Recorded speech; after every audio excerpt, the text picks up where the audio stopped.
नमस्कार साथियों। पिछले कुछ महीनों में कुछ खबरें बार बार सामने आ रही हैं जिनमें दावा किया जा रहा था कि भारत में चल रही सरकार कभी भी गिर सकती है। लोगों का मोदी जी पर से भरोसा उठ रहा है। गठबंधन के बाकी सभी साथी मोदी जी से खुश नहीं हैं। युवाओं में सरकार के खिलाफ गुस्सा है और वो कभी भी विद्रोह पर उतर सकते हैं, इत्यादि इत्यादि। ये कुछ ऐसी सुर्खियां थी जो हाल ही के दिनों में कभी ना कभी आपके सामने भी आई होगी। अब एक तरफ भारत सरकार को लेकर सुर्खियां दिखती हैं और दूसरी तरफ इसी टाइमलाइन पर हमारे पड़ोस में कुछ ऐसी घटनाएं होती हैं जिन्होंने इन सुर्खियों को बहुत संवेदनशील बनाने में काम किया। साथियों, मैं बात कर रहा हूं पिछले साल जून जुलाई में बांग्लादेश में हुई हिंसा, जिसमें प्रधानमंत्री शेख हसीना को देश छोड़कर भागने के लिए मजबूर होना पड़ा। और दूसरा हाल ही में नेपाल के अंदर हुआ विद्रोह, जिसने वहां की सरकार को गिराने का काम किया। और जो कुछ बातें इन दोनों विद्रोह में एक समान थी वो ये कि दोनों देश भारत के पड़ोसी देश हैं, जिनके पास हमारे साथ बहुत मजबूत रिश्ते हैं। दूसरा, इन देशों के साथ हुए विद्रोह का एक मुख्य कारण, जिसके चलते इस विद्रोह को जैनजी प्रोटेस्ट नाम दिया गया। तीसरा, इस विद्रोह के कारण जो भी समीकरण सामने आए उसमें अमेरिका का हाथ होने की बात भी सामने आती रही। अब ये जो तीसरा बिंदु है जिसमें अमेरिका की बात हो रही है, यही सबसे जरूरी बिंदु है, क्योंकि इस बिंदु ने एक ऐसी डिबेट को हाईलाइट कर दिया जो पिछले कई दशकों से हमारे बीच मौजूद थी। और इन घटनाओं ने इस डिबेट को एक नया मोड़ देते हुए फिर से एक नई पहचान दे दी। साथियों, मैं जिस डिबेट की बात कर रहा हूं उसका नाम है डीप स्टेट। अमेरिका में चलता एक समूह जो दुनिया का सबसे ज्यादा शक्तिशाली समूह है। यहां तक कि अमेरिका की सरकार और अमेरिका का राष्ट्रपति भी इस समूह के सामने कमजोर पड़ जाता है। समूह पर कई बार ऐसे आरोप लगते हैं कि कुछ युद्ध या राजनीतिक अस्थिरता इन्हीं के द्वारा योजनाबद्ध होती है, ताकि दुनिया भर के हथियार और तेल व्यापार समेत अलग अलग देशों की सत्ता से अमेरिका को फायदा पहुंचाया जा सके। यहां तक कि यह दावा यह भी है कि सोशल मीडिया और एल्गोरिदम की मदद से डीप स्टेट यह भी तय करता है कि जनता को क्या देखना है, सुनना है, सोचना है। और यह सब करने के लिए इनके पास अरबों डॉलर का बजट होता है, जिसे ब्लैक बजट नाम दिया जाता है, जिसका ना तो कोई सार्वजनिक रिकॉर्ड होता है और ना ही कोई जानकारी। लेकिन साथियों, इन सारी बातों में आखिर कितनी सच्चाई है? क्या सच में डीप स्टेट मौजूद है या सिर्फ अफवाहों का हिस्सा है? कैसे दुनिया भर में डीप स्टेट की पहचान गढ़ी गई? इतिहास की वो कौन सी घटनाएं हैं जिन्होंने डीप स्टेट जैसी समूह होने की संभावना को लगातार सिद्ध कर दिया? और क्यों आज भारत के लिए यह विषय बहुत ज्यादा जरूरी हो जाता है? आज के इस वीडियो में डीप स्टेट का इतिहास, इसके नाम के साथ जुड़े कुछ बड़े कारनामों के बारे में जानकारी करेंगे। तो चलिए शुरू करते हैं। लेकिन इससे पहले, डीप स्टेट को लेकर जो बात सबसे ज्यादा सामने आती है वो ये कि ग्रुप दूसरे देशों की सरकार को अमेरिका के हिसाब से कंट्रोल करता है। अब इस बात में कितना सच है ये तो हम आगे इस वीडियो में जानेंगे ही, लेकिन उससे पहले उस चीज के बारे में जान लेते हैं जिसने आप अपने हिसाब से कंट्रोल कर सकते हैं। मैं बात कर रहा हूं आपके बिजनेस की। अभी कुछ दिन पहले की खबर है जिसमें बताया गया कि इंडिया के होटल बिजनेस में जबरदस्त ग्रोथ दिख रही है, जो इसे एक बढ़िया बिजनेस अपॉर्चुनिटी बना देती है। लेकिन होटल बिजनेस को चलाने में सबसे ज्यादा जरूरी होता है कि आप अपने कस्टमर्स को अच्छा एक्सपीरियंस दे सकें। और कस्टमर्स का अच्छा एक्सपीरियंस डिपेंड करता है कि आप अपने होटल की सर्विस को कितना अच्छे से मैनेज करते हैं। और इंडिया में मैक्सिमम होटल्स में कस्टमर का एक्सपीरियंस कुछ खास नहीं होता है, जिसके पीछे सबसे बड़ा कारण होता है होटल का मैनुअल मैनेजमेंट सिस्टम। लेकिन अब इसका सॉल्यूशन है ओडू के point of sale application restaurant के पास। ओडू एक ऐसा प्लेटफॉर्म है जिससे आप अपने बिजनेस रिलेटेड सारे काम को कई गुना आसान बना सकते हैं। अगर point of sale restaurant application यानी कि पीओएस रेस्टोरेंट ऐप की बात करें, तो इसकी मदद से आप अपने रेस्टोरेंट या बार का फ्लोर प्लान अपने हिसाब से बना सकते हैं, कस्टम मेनूज बना सकते हैं। इवन अगर कस्टमर से ऑर्डर लेना है तो इसे आप ऐप में ऑफलाइन और ऑनलाइन ऑर्डर दोनों ऑप्शन से ले सकते हैं, जिसकी मदद से आपका कस्टमर ऑनलाइन या क्यूआर कोड के जरिए अपनी टेबल और फूड ऑर्डर कर सकता है। कस्टमर्स के ऑर्डर डिश के नाम और डिस्प्ले होते हैं किचन में लगी स्क्रीन पर, जहां जल्दी से उस ऑर्डर के तैयार किया जाता है बिना कोई एक्स्ट्रा टाइम खर्च किए। इसके अलावा इसका इंटरनल नोट फीचर भी, जिसमें कस्टमर के हिसाब से डिश को तैयार करने के इंस्ट्रक्शन सीधे शेफ तक पहुंचाए जाते हैं।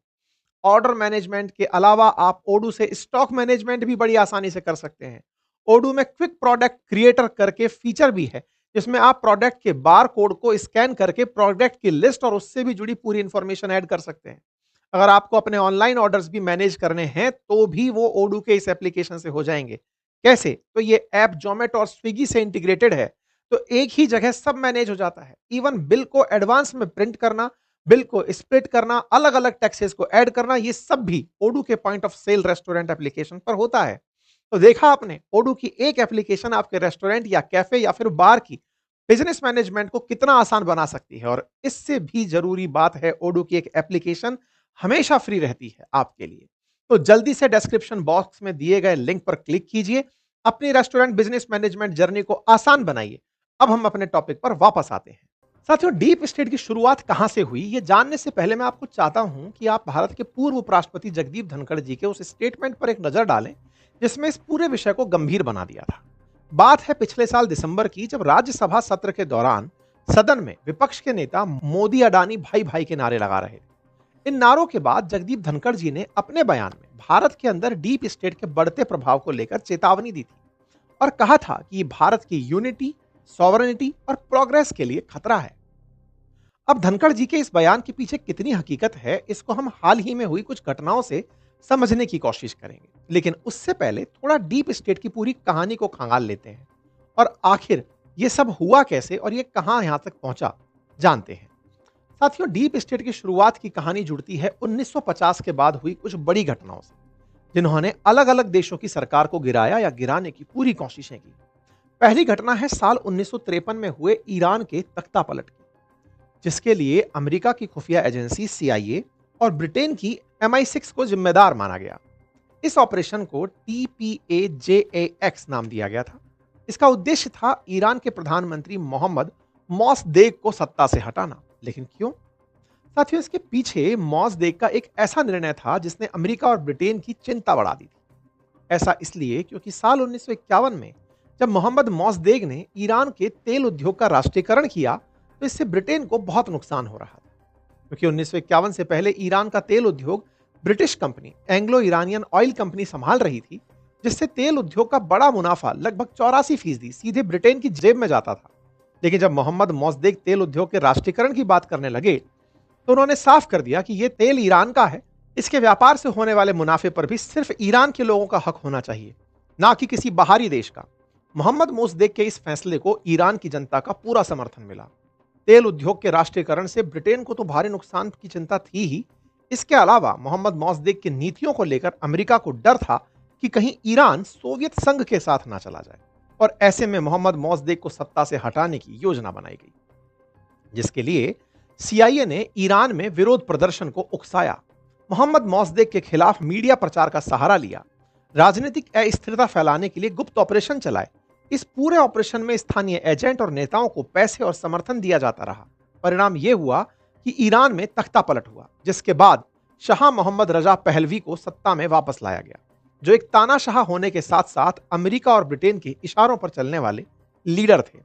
साथियों, 1953 में CIA के इशारे पर हुए इस तख्तापलट के 60 साल बाद 2013 में खुद CIA ने इस बात को माना था कि ईरान के इस तख्तापलट के पीछे उसी का हाथ था। इस घटना के एक साल बाद 1954 में लैटिन अमेरिकी देश ग्वाटेमाला और साल फिर 1961 क्यूबा में इसी तरह की एक बड़े सरकार विरोधी घटना हुई। इनके पीछे भी अमेरिका की खुफिया एजेंसी CIA का हाथ माना गया। और ऐसा इसलिए क्योंकि ग्वाटेमाला और क्यूबा में जब ये घटनाएं हुई, तब ये दोनों देशों में कम्युनिस्ट विचारधारा की तरफ झुकाव हो रहा था। इसी समय पर अमेरिका और सोवियत संघ में कोल्ड वॉर भी चल रहा था। ऐसे में अमेरिका को लैटिन अमेरिका में कम्युनिस्ट विचारधारा का मजबूत होना एक बहुत बड़ा खतरा महसूस हो रहा था, जिसको खत्म करने के लिए एक खुफिया मिशन के तहत दोनों देशों में चल रही कम्युनिस्ट विचारधारा वाली सरकारों को गिराने का प्रयास किया गया। इसके बाद 1951 में ग्वाटेमाला की सरकार तो गिरी, लेकिन साल 1961 में क्यूबा की सरकार गिराने के लिए CIA का प्रयास फेल हो गया। साथियों, क्यूबा में किए गए इस हमले को बे ऑफ पिग्स नाम दिया गया था। जब इस हमले को अंजाम दिया गया, तब क्यूबा के राष्ट्रपति थे फिदेल कास्त्रो, जिन्होंने अमेरिका से दूरी बनाकर सोवियत संघ से दोस्ती कर ली थी। इसी दोस्ती को खत्म करने के लिए बे ऑफ पिग्स हमले को अंजाम दिया गया। क्यूबा में विद्रोह करवाए गए, लेकिन फिदेल कास्त्रो ने इस विद्रोह को इतनी अच्छी तरीके से कुचला कि बे ऑफ पिग्स हमला अमेरिका की विदेश नीति की सबसे बड़ी गलती में से एक बन गया। और यह सिर्फ अफवाह नहीं थी कि अमेरिका दूसरे देशों की सरकारों को गिराने के लिए ऐसे खुफिया ऑपरेशंस को अंजाम दे रहा था, बल्कि ग्वाटेमाला में हुए विद्रोह के बाद न्यूयॉर्क टाइम्स के वाशिंगटन ब्यूरो चीफ जेम्स रेस्टन ने भी यह बात मानी थी कि मीडिया ग्वाटेमाला और अन्य मामलों में अमेरिकी हस्तक्षेप के बारे में जो भी जानते थे, उसका बड़ा हिस्सा कभी लोगों के सामने नहीं आया। लेकिन साथियों, इन तीनों बड़ी घटनाओं का होना इतना आसान नहीं था। जितना सुनने में लग रहा है। जरा सोचिए कि एक देश के लोगों को अपनी ही पुलिस आर्मी के खिलाफ खड़ा करना, लोगों को अपने लीडर और सरकार के खिलाफ लाना, लोगों से उनके ही देश में दंगे करवाना, अपने ही लोगों का कत्लेआम करने के लिए उकसा देना, वो भी बिना किसी को पता चले, कितना मुश्किल काम है ये। और यही चीज है जो डीप स्टेट चर्चित समूह को ताकतवर होने के साथ साथ खौफनाक बना देती है। ना इसको किसी देश के बॉर्डर का फर्क पड़ता है, ना वहां की आर्मी का, ना वहां की पुलिस की संख्या का, बल्कि ये पैसे और अपने खुफिया लोगों की मदद से इतनी चालाकी और छिपकर काम करती है कि सामने वाला आदमी अपने ही घर में आग लगा रहा होता है और उसको जरा भी भनक नहीं लगती कि हजारों किलोमीटर दूर बैठा दुश्मन के इशारे पर यह सब हो रहा है। इनकी ये छिपी हुई ताकत ही कारण है कि ट्रंप से लेकर पुतिन जैसे लीडर भी इस समूह को लेकर बार बार बयान देते नजर आते हैं। साथियों, इस गुप्त समूह के पास ये ताकत तो 1950 से पहले ही थी, लेकिन इसे अभी वो पहचान नहीं मिली थी जिसे इसे आज जाना जाता है।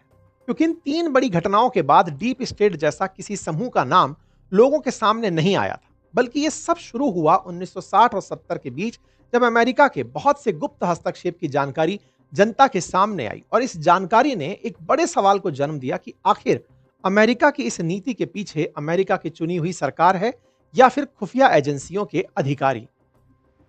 अब एक तरफ लोगों के बीच यह सवाल था और दूसरी तरफ 1964 में जर्नलिस्ट डेविड वाइस और थॉमस रोज की लिखी हुई एक किताब जिसका नाम था द इनविंसिबल गवर्नमेंट।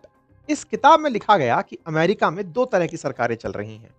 एक विजिबल सरकार जिसे चुनाव के जरिए जनता चुनती है, और दूसरी है इनविजिबल सरकार जो किसी के सामने नहीं आती। साथियों, डेविड वाइस और थॉमस रोज ने अपनी इस इनविजिबल गवर्नमेंट वाली थ्योरी को सीधे सीधे उन खुफिया ऑपरेशंस से जोड़ा जो सीआईए की मदद से दूसरे देशों की सरकार को गिराने के लिए किए जाते थे। मतलब सीआईए के कुछ लोग ही किताब में बताई गई इनविजिबल गवर्नमेंट को चला रहे थे, और यही वो इनविजिबल गवर्नमेंट थी जो दुनिया भर के देशों में दंगे, सरकार गिराने के काम को अंजाम दे रही थी, सिर्फ और सिर्फ अमेरिका के हितों को साधने के लिए।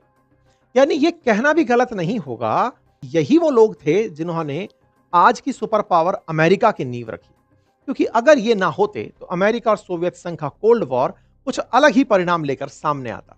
और इस बात से आप ये अंदाजा लगा सकते हैं, क्योंकि यह दावा किया जाता है कि डीप स्टेट की ताकत के सामने अमेरिका के राष्ट्रपति की ताकत भी कम पड़ जाती है। और इस दावे को और ज्यादा मजबूत बना देता है जॉन एफ कैनेडी का मर्डर केस। कहा जाता है कि 1961 में क्यूबा में हुए मिशन के फेल हो जाने के बाद जॉन एफ कैनेडी और सीआईए के बीच कुछ बहस हो गई, जिसके बाद कैनेडी ने चर्चित इनविजिबल गवर्नमेंट के प्रभाव को कम करने के उद्देश्य से सोवियत संघ और क्यूबा के साथ शांति स्थापित करने की कोशिश की। लेकिन कैनेडी के इस प्रयास ने सीआईए की इनविजिबल गवर्नमेंट को गुस्सा कर दिया, जिसके कुछ दिन बाद कैनेडी की हत्या कर दी गई। साथियों, ऐसा कई बार हुआ, इस हत्या का दोषी सीआईए को माना गया।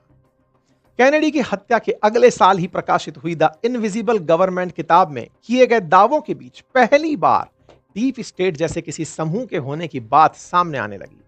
फिर साल 1967 में रैम्पार्ट मैगजीन में यह खुलासा हुआ कि सीआईए ने खुफिया रूप से नेशनल स्टूडेंट एसोसिएशन को खड़ा किया था, ताकि इसकी मदद से नए नए उभर रहे अंतर्राष्ट्रीय छात्र आंदोलनों को लिबरल और कम्युनिस्ट विचारधारा के विरोध की तरफ धकेला जा सके। साथियों, 1960 से 70 के बीच सामने आई इन सारी जानकारियों ने अमेरिका में डीप स्टेट जैसे समूह के होने की संभावना को लगभग पक्का कर दिया था। लेकिन साल 1970 से लेकर आज 2025 में, यानी कि 55 साल बाद, डीप स्टेट की जो नई बहस शुरू हुई है, उसके पीछे दूसरी घटनाओं का हाथ है जो पिछले कुछ सालों में हमारे सामने आई है। सबसे पहली घटना साल 2013 की, जब यूक्रेन यूरोपियन यूनियन और अमेरिका के प्रभाव से दूर होकर रूस के करीब हो रहा था। इस समय यूक्रेन के राष्ट्रपति थे विक्टर यानुकोविच। यूक्रेन की रूस से बढ़ती नजदीकियां यूरोप समेत अमेरिका को परेशान कर रही थी। यही सेम चीज हमें ग्वाटेमाला, क्यूबा और ईरान के साथ भी दिखी थी। तो यहां पर अमेरिका की तरफ से यूक्रेन के छात्र संगठन और एनजीओ को फंडिंग दी जाना शुरू हुई। 2013 के नवंबर में यूक्रेन सरकार के विरोध में प्रदर्शन शुरू हुए, जो धीरे धीरे बढ़े। बाद में ये प्रदर्शन पूरे यूक्रेन में होने लगे। इसे नाम दिया गया रेवोल्यूशन ऑफ डिग्निटी। लगभग 5 महीने तक चले इन सरकार विरोधी प्रदर्शन के बाद फरवरी 2014 में यूक्रेन में सरकार गिर गई और यूक्रेन के राष्ट्रपति विक्टर यानुकोविच को रूस में जाकर छिपना पड़ा। प्रदर्शन के बाद यूक्रेन की नई सरकार बिल्कुल अमेरिका के इशारों पर चलने वाली सरकार थी। जिसने रूस से अपनी नजदीकियां कम कर दी थी। इन प्रदर्शनों के बाद अमेरिका का जो प्रभाव यूक्रेन के ऊपर बढ़ा, इससे साफ हो जाता है कि किस तरह ये प्रदर्शन प्लान किए गए थे। हाल ही में जब हम बांग्लादेश और नेपाल में सत्ता परिवर्तन को देखते हैं, तो वहां भी यही कहानी दिखती है। जहां क्यूबा, ग्वाटेमाला, ईरान, यूक्रेन में रूस के प्रभाव को कम करने की बात कही गई थी, वहीं बांग्लादेश और नेपाल में चीन के बढ़ते प्रभाव को कम करने की रणनीति थी। हालांकि इन सारी घटनाओं पर कोई पुख्ता प्रमाण हमें देखने को नहीं मिलता। ये सीआईए के इशारे पर हुआ था, लेकिन सभी समीकरण ऐसे होते हैं। लेकिन कुछ समीकरण ऐसे होते हैं जिन्हें प्रमाण की आवश्यकता नहीं होती। घटना घटने के समय और उसके बाद हुए परिवर्तन से काफी हद तक यह अंदाजा लगाया जा सकता है कि इसके पीछे कौन है। और अगर ये सब कम पड़े तो अमेरिका का इतिहास हम सब के सामने है। कैसे उसने अपने हितों को साधने के लिए दूसरे देशों को युद्ध में झोंका, वहां सरकारें गिराई, अपने फायदे के लिए किए गए विद्रोह के नाम पर ईरान में तानाशाही सौंपी, तो अफगानिस्तान, मिडिल ईस्ट, अफ्रीका के कई देश, ऐसे उदाहरण, कितने उदाहरण हमारे सामने हैं जिनमें यह साफ होता है कि अमेरिका ने तेल के व्यापार और हथियार के व्यापार, संसाधनों पर नियंत्रण, इन सारी चीजों के लिए समय समय पर अपनी छिपी हुई शक्तियों का प्रयोग किया। पिछले कुछ महीनों में भारत के अंदर भी कुछ ऐसा ही नोटिस किया गया था। जब युवाओं के आंदोलन, फिर चाहे वो परीक्षाओं के लिए हो रहे हों या फिर सरकार के किसी प्रोजेक्ट के विरोध में हो रहे हों या फिर जैसे किसी क्रांतिकारी के या फिर किसी भी आंदोलनकारी की गिरफ्तारी के विरोध हो रहे हों, ये सारे कहीं ना कहीं उस पूरे पैटर्न को समझा रहे थे, एक पूरी प्लेलिस्ट को समझा रहे थे कि ये किसी दूसरी दिशा की तरफ तो नहीं ले जाएंगे। ऐसा नहीं है कि किसी भी लोकतंत्र में विरोध का तरीका कोई और तरीके से होता है। अगर भारत में भी लोकतांत्रिक व्यवस्थाओं के खिलाफ जनता को उतरना है तो वो ऐसे ही सड़कों पर आएगी, जैसे किसान आए थे, जैसे छात्र आए थे, जैसे राजनीतिक दल आए थे। लेकिन ये अगर कंट्रोल से बाहर निकल जाएं तो सरकार को पलट देते हैं। भारत में विरोध का इतिहास लंबा रहा है, सरकारें बदली हैं और सरकारें बदलना लोकतंत्र में कोई पाप नहीं होता। लेकिन ये किसी और देश के लाभ के लिए हो तो फिर वो आपको बुरा झटका देता है। डीप स्टेट भारत में जब चर्चा का विषय बनता है तो इसे देखने का तरीका मात्र एक यही होता है कि कहीं इसके पीछे अमेरिकी हित या फिर रूसी हित तो नहीं है, हमें कहीं पपेट बना के तो नहीं खेला जा रहा है। इसी तरीके से भारत में डीप स्टेट सुर्खियों में बना रहता है। हाँ, आप जरूर इसे इस तरह से भी कह सकते हैं कि डीप स्टेट का नाम लेकर के सरकार अपनी मनमानी भी तो कर सकती है। बिल्कुल सही कह रहे हैं।